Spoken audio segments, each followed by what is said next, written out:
Okay, we're going to get ready to start our unit on shading with line.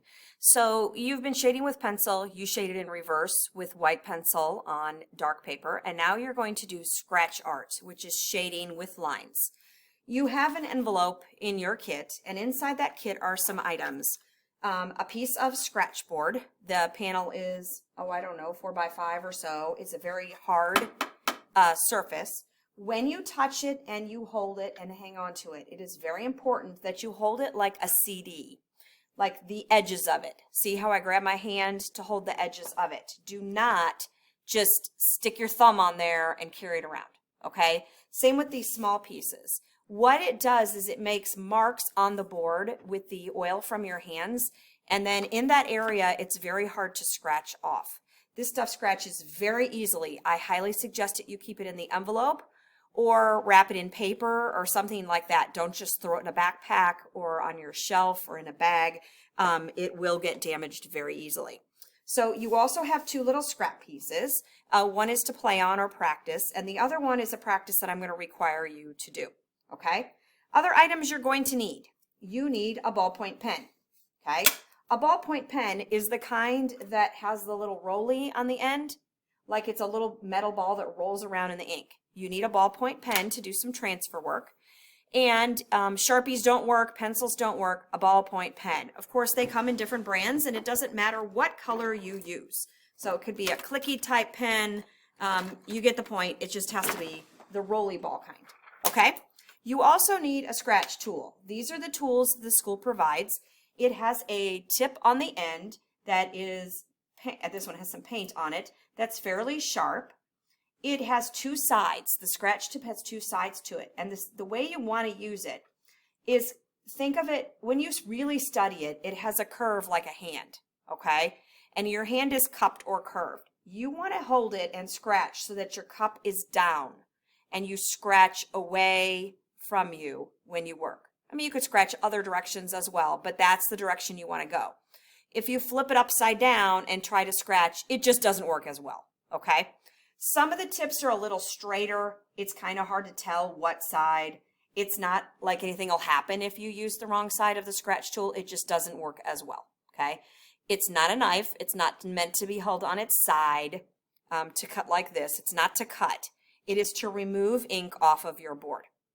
All right, so those are the items that you need. Let's talk about scratch art, okay? So you're going to do scratch board techniques. And so here's an illustration of what that board looks like. It says the anatomy of scratch board. You have a hard surface, a wooden surface. It has a white coating with black on top. You are going to scratch off only the top layer, okay? You're not scratching so hard that you dig down into the wood. It's a very light, gentle touch. When you scratch, you do not outline things. You're not drawing. You're giving me texture so that the drawing appears. So you can do this wrong. And here's the thing. I only have one piece of scratch board for you. That's why we're practicing first. Show me your scratch art before you move on your practice board, because I don't want you to mess up. Okay? Here are some examples. I'm sorry, my my projector here, or my PowerPoint presentation is sliding off the side of the camera. Her last name is Penescu. Pensacu. It's just cut off, okay? Christina here did an illustration of a dog, or her, I don't know what kind of dog that is. I have no idea. It kind of looks like a wolf, but it is a dog. And she scratches all of these tiny little lines.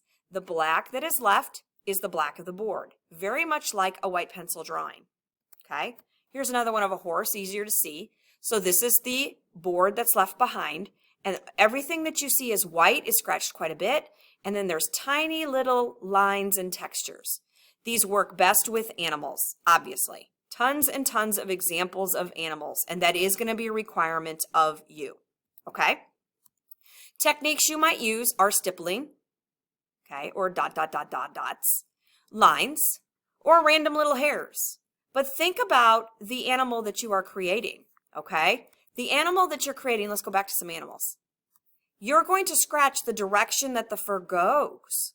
So in this cat eye here, or cheetah, the lines aren't straight up and down, okay? They're not straight side to side.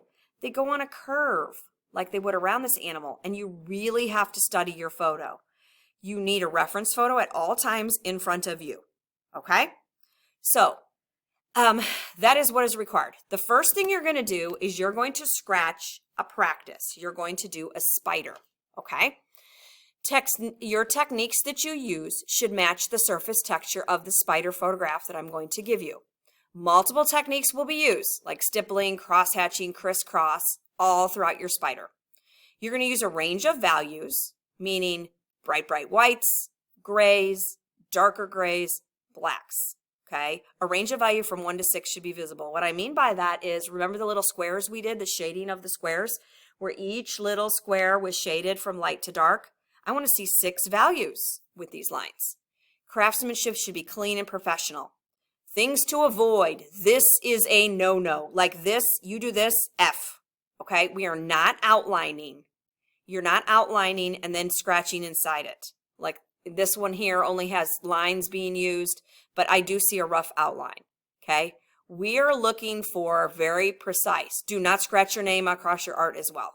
All right? That's just a no-no. Okay, you're not going to write your name into it. You have a piece of scrap paper that you can use or scratch art that you can practice with. Okay?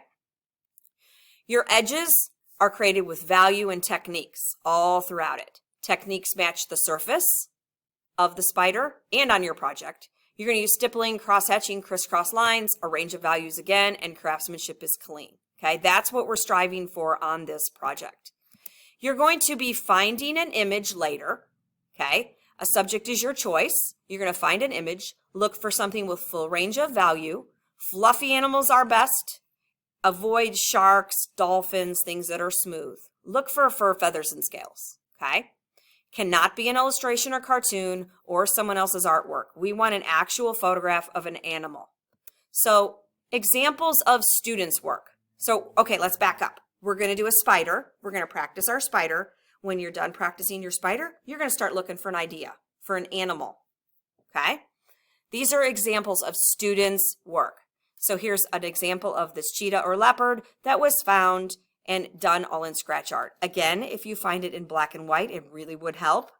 You could send me a color photo and I can flip it to black and white on my computer. That's an option. Here's another one. These are all student work. I'm telling you right now, this is very difficult. Okay, these little bumps, the white areas were scratched and dark was left all around. That is very advanced. It was done by an advanced student. So things with lumps and bumps are a lot harder than fur, feather, scales. Something with longer fur is going to be quicker than short little lines.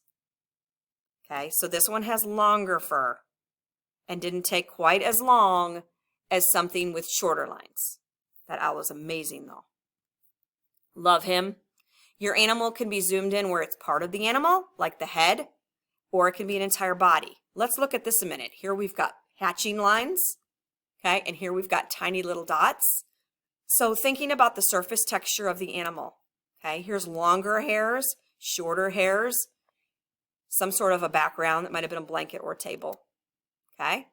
And if you're still uncertain, you can study scratch art all over the internet, but of course don't steal someone else's art. We're looking for our own. Again, if you chose this animal, you are not to outline the animal like a coloring book. That's a no. You're finding the edges. Pretend you're petting it. Okay, the edges should be fur, feathers, or scales. This is what I'm looking for. You can do this. All right, let's go back to our demonstration here. Okay, so step number 1. All right, now that this has been introduced to you, you have 2 pieces of scratch art. You need the one that's square, okay? I'm going to get the other pieces out of the way. That's the one you need. You have a printout of a spider. I don't know how well that's coming out on the camera. It's not bad. You're going to cut it out. So I'm taking a pair of scissors and I am quickly chopping out my spider. Okay? And I'm going to lay it on top. Now, I could take a piece of tape. I don't have any handy right now, but I could take a piece of tape and stick it on here. Again, this is just your practice. Okay? So if you mess up, you have that other piece, so you get a do-over, okay? But you will not receive 2 of these. There's no do-overs when you do the project. If you mess up, you're just going to lose some points, okay? Questions have been asked of me. Can I use black paint? Can I use black ink to touch things up? You can, but it's noticeable. Sharpie kind of works if it's a tiny mistake, but as far as huge errors, yeah, they're going to be noticeable. You're going to take your ballpoint pen, okay, and you're going to press really hard, like digging into this spider to trace it. Tracing your spider. So when you start your project, you will be looking for a picture of an animal. You're going to have to draw it out first. All right. You can see that it's not very large. So pick an animal that you can draw. Okay. So I trace the whole entire thing. I remove my paper. Now you can't see anything on there under the camera. It is not showing up. Yeah, it kind of is. If I zoom in closer. What it does is it took that paper and it just kind of dented my board. Okay. So now let's keep this picture nearby as a reference. Drop my scratch tool.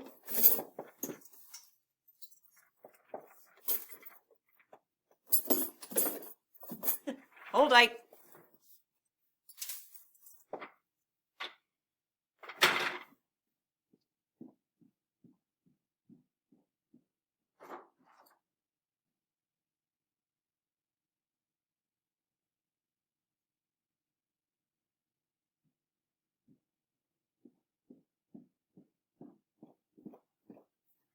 Okay, my apologies. I will try to edit that out, although I'm not a good editor. I have no idea where that tool went, so I just went and got another one.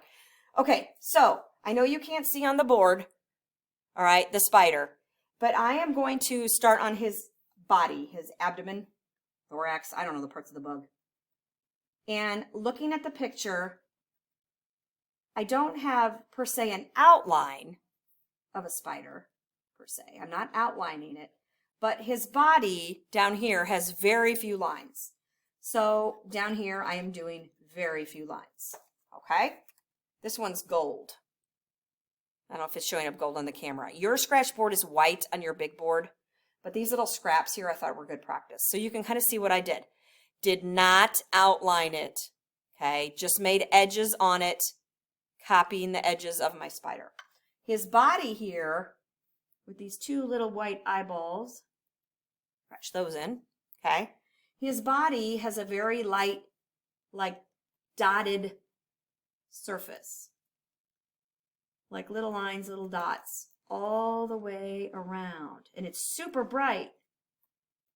Now, I know you don't want to sit here and watch me for 20 minutes do this spider. It probably will take that long. I think you're getting the point. And I'm not doing super neat.